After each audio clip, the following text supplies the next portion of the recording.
اعوذ باللہ من الشیطان الرجیم بسم اللہ الرحمن الرحیم لن تنالوا البر حتى تنفقوا مما تحبون وما تنفقوا من شيء فإن اللہ به علیم۔ اس آیت کا حوالہ میں دے چکا ہوں آیہ بر کے ضمن میں کہ یہ جو نیکی ہے مظاہر نیکی میں سے، عملی نیکی میں سب سے بڑی، سب سے پہلی، سب سے مقدم انسانی ہمدردی، اور انسانی ہمدردی میں اپنا مال خرچ کر سکنا، اور مال بھی وہ کہ جو محبوب ہو، ردی ہو، دل سے اتر گیا ہو، بوسیدہ ہو گیا ہو، وہ کسی کو دے کر اور سمجھا جائے کہ حاتم طائی کی قبر پر لات مار دی میں نے، تو وہ حماقت ہے اپنی جگہ پر۔ لن تنالوا البر حتى تنفقوا مما تحبون، تم ہرگز نہیں پہنچ سکو گے نیکی کے مقام کو جب تک کہ خرچ نہ کرو اس میں سے جو تمہیں پسند ہے۔ وما تنفقوا من شيء فإن اللہ به علیم، اور جو کچھ بھی تم خرچ کرو گے اللہ کو اس کا علم ہے۔ کل طعام کان حلا لبنی اسرائیل الا ما حرم اسرائیل علی نفسہ من قبل ان تنزل التوراۃ۔ یہ بھی ایک جھگڑا تھا، یہودی کرتے تھے کہ ان کی شریعت میں اونٹ کا گوشت حرام تھا۔ حضور نے آ کر جو حرام چیزوں کا اعلان کیا اس میں اونٹ کا گوشت حرام نہیں ہے۔ ان کا اگر شریعت یہ وہی ہے، اگر شریعت موسوی ہے تو یہ تغیر کیسے ہو گیا؟ اس کی حقیقت بتائی ہے کہ تورات کے نزول سے قبل حضرت یعقوب علیہ السلام کو ذاتی جیسے بات ہوتی ہے کہ شاید ناپسند ہے، انہوں نے اونٹ کا گوشت اپنے اوپر حرام کر لیا تھا۔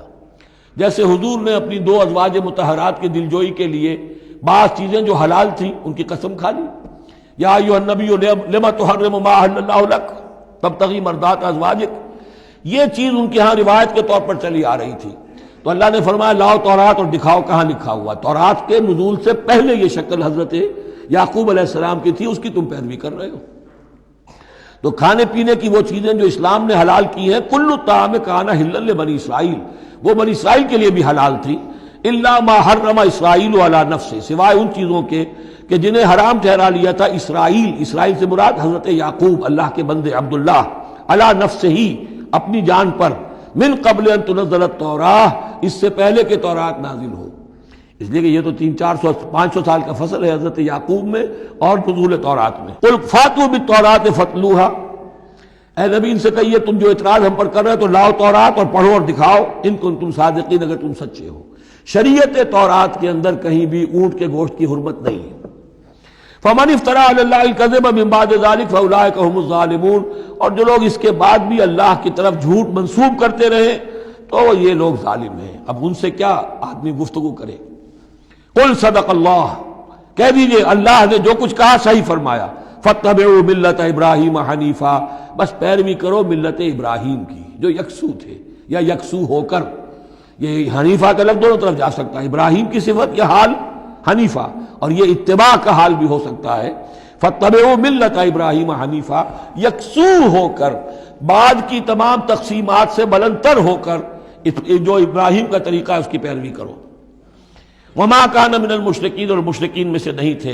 ان اول بیت وضع للناس للذی بمکہ، یقیناً پہلا گھر جو لوگوں کے لیے بنایا گیا اللہ کی عبادت کے لیے وہ وہی ہے جو بکہ میں ہے۔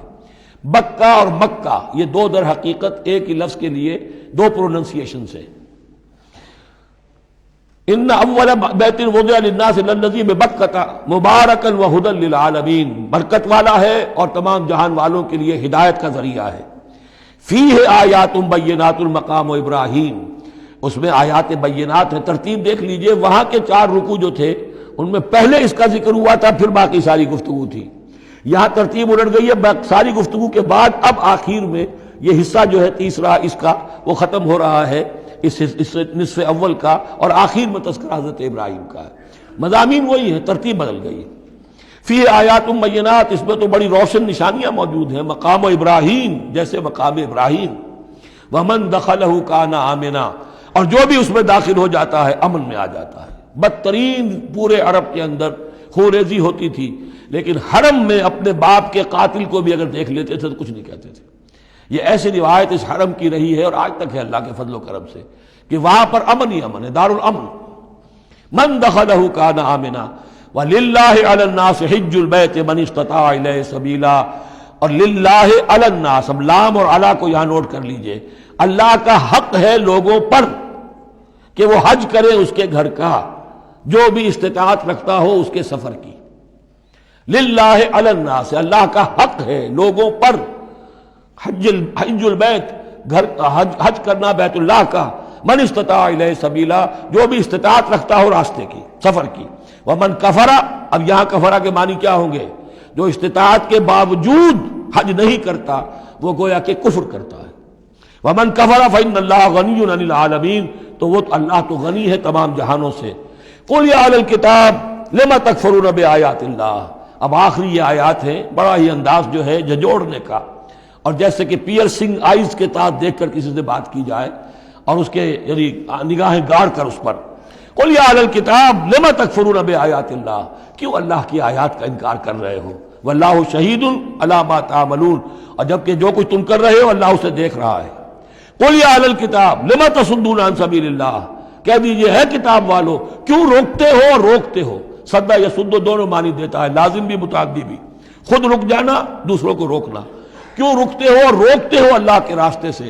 من آمنا، جو ایمان لے آتا ہے، تبغونہا عوجا، تم اس کے لیے ٹیڑھ تلاش کرتے ہو، سازشیں کرتے ہو کہ صبح کو ایمان لاؤ اور شام کو کافر ہو جاؤ، تاکہ یہ ایمان والے جو ہیں ان کے دل میں بھی وسوسے اور دغدغے پیدا ہو جائیں۔ من آمن تبغونہا عوجا، تم چاہتے ہو کہ وہ بھی کج راستہ اختیار کر لے، وانتم شہداء، اور تم خود جانتے ہو جو کچھ کر رہے ہو۔ وما اللہ بغافل عما تعملون، اور اللہ غافل نہیں اس سے جو تم کر رہے ہو۔ لیکن ان تمام سازشوں کے جواب میں اہل ایمان سے کہا گیا یا ایھا الذین آمنوا ان تطیعوا فریقا من الذین اوتوا الکتاب یردوکم بعد ایمانکم کافرین، اے وہ لوگوں جو ایمان لائے ہو، اگر ان اہل کتاب کے ان کسی گروہ کی تم پیروی کرو گے تو یہ تمہیں لازماً لوٹا کر لے جائیں گے تمہارے ایمان کے بعد، پھر تمہیں کفر کی حالت میں لے جائیں گے۔ وَكَيْفَ تَكْفُرُونَ، اور سوچو تو صحیح کیسے کفر کرو گے، کیسے اس راستے پر جاؤ گے۔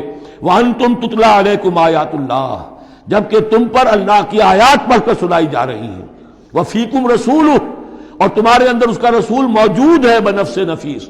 اس سے آپ اندازہ کیجئے کہ علماء یہود کا کتنا اثر تھا۔ اوس اور خزرج کے لوگ بڑے مرعوب تھے، چونکہ یہ ان پڑھ لوگ تھے، کوئی کتاب نہیں، کوئی شریعت نہیں، کوئی قانون نہیں۔ یہ لوگ صاحب کتاب تھے، صاحب شریعت تھے، ان کے ہاں علماء تھے، تو مرعوب تھے۔ لہذا یہاں جو اوس اور خزرج کے لوگ اسلام لے آئے تھے ان کے بارے میں اندیشہ ہوتا تھا کہ کہیں ان ساری ریشہ دوانیوں کا شکار نہ ہو جائیں۔ وَكَيْفَ تَكْفُرُونَ وَأَنْتُمْ تُتْلَىٰ عَلَيْكُمْ آیَاتُ اللَّهِ وَفِيكُمْ رَسُولُهُ، کیسے کفر کرو گے تم جبکہ تمہیں اللہ کی آیات پڑھ کر سنائی جا رہی ہیں اور اللہ کے رسول تم میں موجود ہیں۔ وَمَن يَعْتَصِم بِاللَّهِ فَقَدْ هُدِيَ إِلَىٰ صِرَاطٍ مُسْتَقِيمٍ، اور جو اللہ سے چمٹ جائے اس کی ہدایت ہو گئی ہے صراط مستقیم کی طرف۔ جو اللہ کی پناہ میں آ جائے، جیسے بچہ اگر اسے خطرہ محسوس ہو، شیرخوار بچہ دوڑ کر آ کے ماں سے چمٹ جائے گا، اب وہ یہ سمجھے گا میں قلعے میں آ گیا ہوں، اب مجھے کوئی کچھ نہیں کہہ سکتا، میں اپنی ماں کی گود میں آ گیا، ماں سے چمٹ گیا۔ اسے کیا پتا کہ کوئی درندہ صفت انسان اسے کھینچے ماں کی گود سے، اچھالے اور کسی بلم کے اوپر کسی نیزے کی انی کے اندر پرو لے۔ ایک بچہ یہ سمجھتا ہے کہ میں ماں کے پاس آ گیا تو بس میں اب پناہ میں ہوں۔ ایسے ہی من یعتصم باللہ، جو اللہ کی پناہ میں آ گیا، فقد ہدی الی صراط مستقیم، اس کی ہدایت تو ہو گئی سیدھی راہ کی طرف۔ اللہم ربنا اجعلنا منہم، اللہم ربنا اجعلنا منہم۔ صدق اللہ العظیم۔